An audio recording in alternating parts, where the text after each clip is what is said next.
بسم اللہ الرحمن الرحیم۔ ابو محمد حجاج بن یوسف بن حکم بن ابو عقیل ثقفی طائف میں پیدا ہوا، وہیں اس کی پرورش بھی ہوئی۔ حجاج بن یوسف طائف کے مشہور قبیلہ بنو ثقیف سے تعلق رکھتا تھا۔ ابتدائی تعلیم و تربیت اس نے اپنے باپ سے حاصل کی، جو کہ ایک مدرس تھا۔ حجاج بچپن ہی سے اپنے ہم جماعتوں پر حکومت کرنے کا عادی تھا۔ تعلیم سے فارغ ہو کر اس نے اپنے باپ کے ساتھ ہی تدریس کا پیشہ اختیار کیا، لیکن وہ اس پیشے پر قطعی مطمئن نہ تھا اور کسی نہ کسی طرح حکمران بننے کے خواب دیکھتا رہتا تھا۔ بالآخر وہ طائف چھوڑ کر دمشق پہنچا اور کسی نہ کسی طرح عبد الملک بن مروان کے وزیر کی ملازمت حاصل کرنے میں کامیاب ہو گیا۔ وزیر نے جلد ہی اس کی انتظامی صلاحیتوں کو بھانپ لیا اور اسے ترقی دے کر اپنی جاگیر کا منتظم مقرر کر دیا۔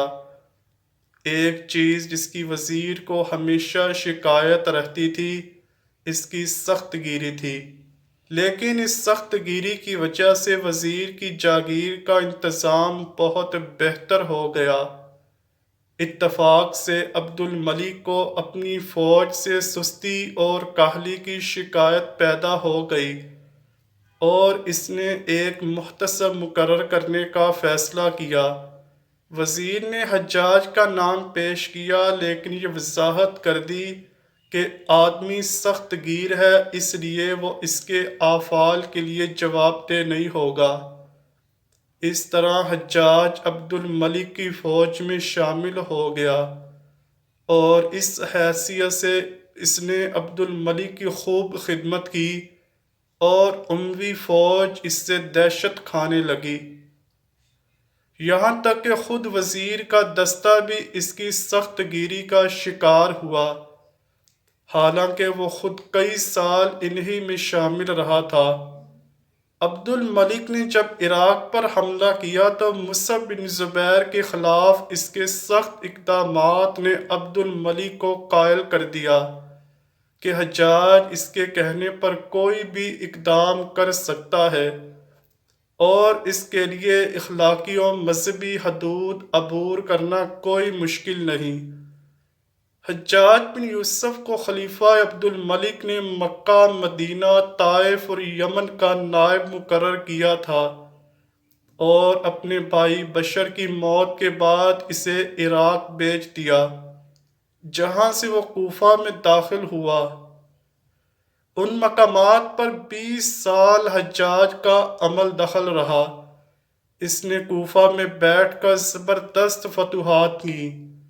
اس کے دور میں فتوحات کا دائرہ سندھ اور ہند کے دوسرے علاقوں تک پھیل گیا، حتیٰ کہ مسلمان چین تک پہنچ گئے تھے۔ یہی وہ شخص تھا جس کے بارے میں کہا جاتا ہے کہ اس نے قرآن کریم پر اعراب لگوائے۔ خدا نے اسے بڑی فصاحت و بلاغت اور شجاعت سے نوازا تھا۔ یہ حافظ قرآن تھا، شراب نوشی اور بدکاری سے بچتا تھا، یہ فتوحات کا حریص تھا، مگر اس کی ان ساری خوبیوں پر اس کی ایک برائی نے پردہ ڈال دیا، اور وہ برائی ہے بھی ایسی کہ تمام خوبیوں پر چھا جاتی ہے اور تمام اچھے اوصاف کو ڈھانپ دیتی ہے۔ وہ برائی کیا تھی؟ ظلم۔ حجاج ان تمام خوبیوں کے باوجود بہت بڑا ظالم تھا۔ ایک طرف اس کے دور کے نامور مجاہدین قتیبہ بن مسلم، موسیٰ بن نذیر اور محمد بن قاسم کفار سے برسر پیکار تھے، اور دوسری طرف وہ خود خدا کے بندوں کے خون سے ہولی کھیل رہا تھا۔ 73 ہجری ذیقعد میں عبد الملک نے حجاج بن یوسف کو حضرت ابن زبیر کے مقابلے پر روانہ کیا۔ اس نے کعبے پر آتش زنی اور سنگ باری کی، یہاں تک کہ حضرت عبداللہ بن زبیر شہید ہو گئے۔ امام ابن کثیر رحمۃ اللہ علیہ نے البدایہ والنہایہ میں ہشام بن حسان سے نقل کیا ہے کہ حجاج نے 1,20,000 انسانوں کو قتل کیا ہے۔ اس کے جیل خانوں میں ایک ایک دن میں 80,000 قیدی بیک وقت رہے ہیں، جن میں 30,000 عورتیں ہوتی تھیں۔ اس نے جو آخری شہید کیا وہ عظیم تابع و زاہد و پارسا انسان حضرت سعید بن جبیر رحمۃ اللہ علیہ کا قتل تھا۔ انہیں قتل کرانے کے بعد حجاج پر وحشت سی طاری ہو گئی۔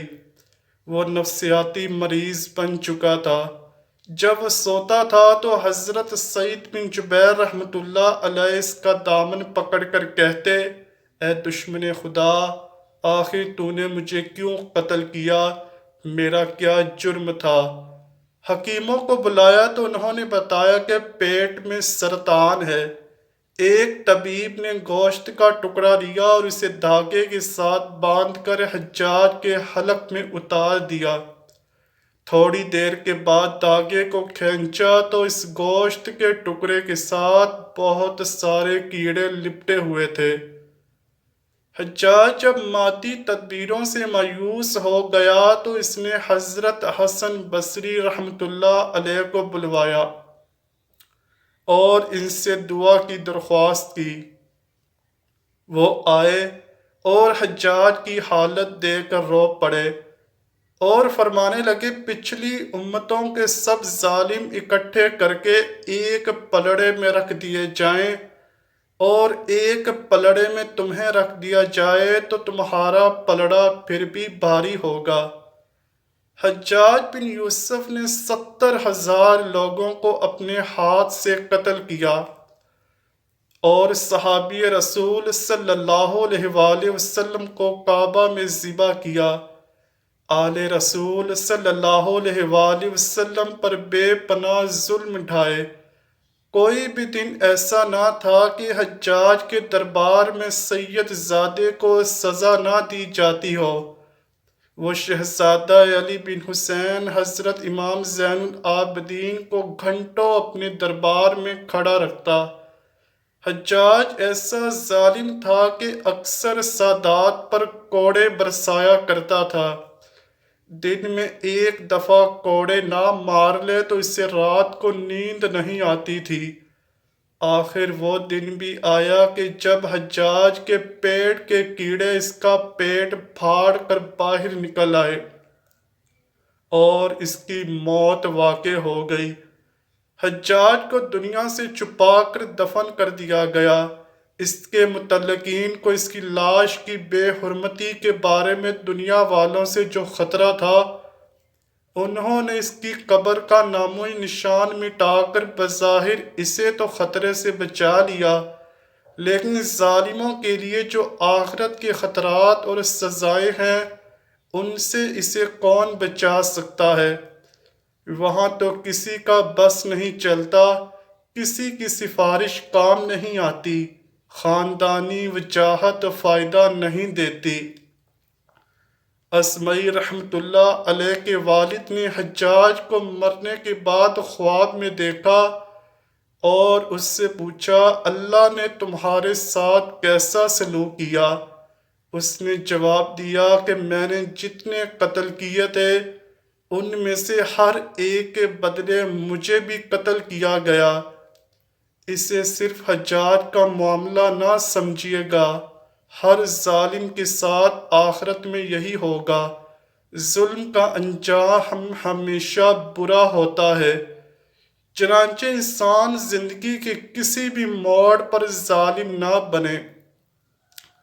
رب تعالی ہم سب کو ظلم سے دور رہنے کی توفیق عطا فرمائے، ہم گناہوں سے دور رہیں اور نیک اعمال کرتے رہیں۔